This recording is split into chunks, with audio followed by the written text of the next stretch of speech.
Tonight is when you go to bed tonight with your families, you need to grab them and hold on tight, because nobody's guaranteed the next day.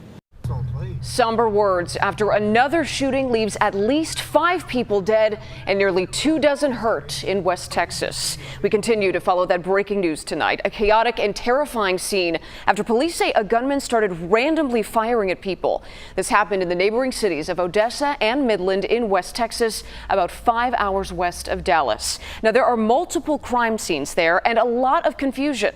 Our Hannah Davis has been following this all night. And Hannah, we do at least know how this started.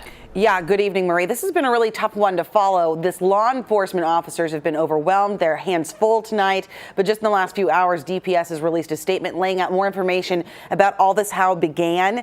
They say it started around 3:13 when 2 troopers pulled over a gold-colored car. This was on I-20.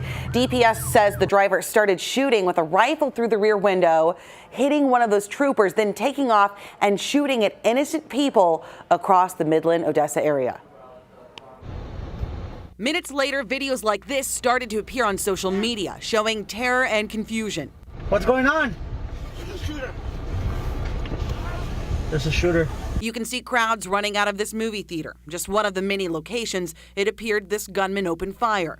At some point, police say the shooter went after a postal carrier and hijacked a postal truck, continuing his path of destruction through the West Texas community. I encourage everyone in every community, no matter what size, if you're in the middle of the desert, you're in an urban area, to prepare in advance.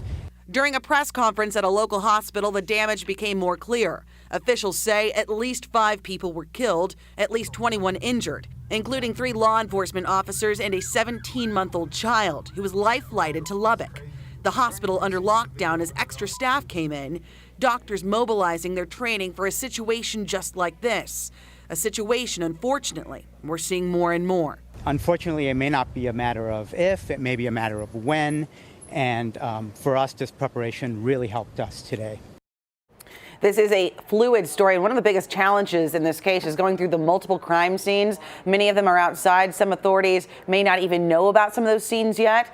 I spoke with a professor of criminology about the challenges that investigators are facing tonight. Here's what he had to say about that.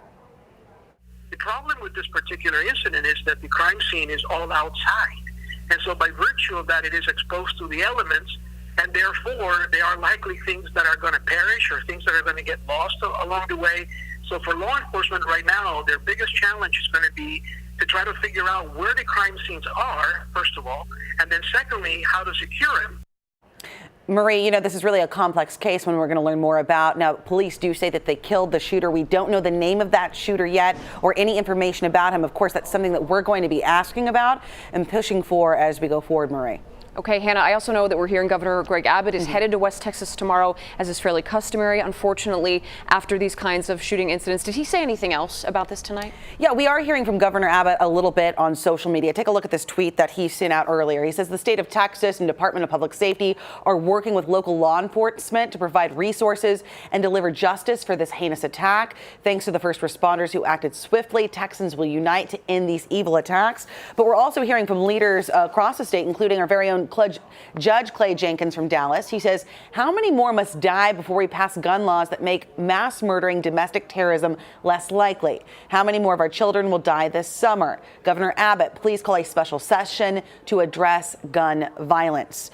Of course, this is a developing story. We're expecting more details as we go into this and the investigation continues. We've also sent one of our crews down to the area. They're going to be digging into this story and bringing those developments. Of course, you can see that online and on air tomorrow. Marie, back to you. Hannah, thank you. Today's shooting does come exactly 4 weeks after 22 people lost their lives to gun violence in El Paso.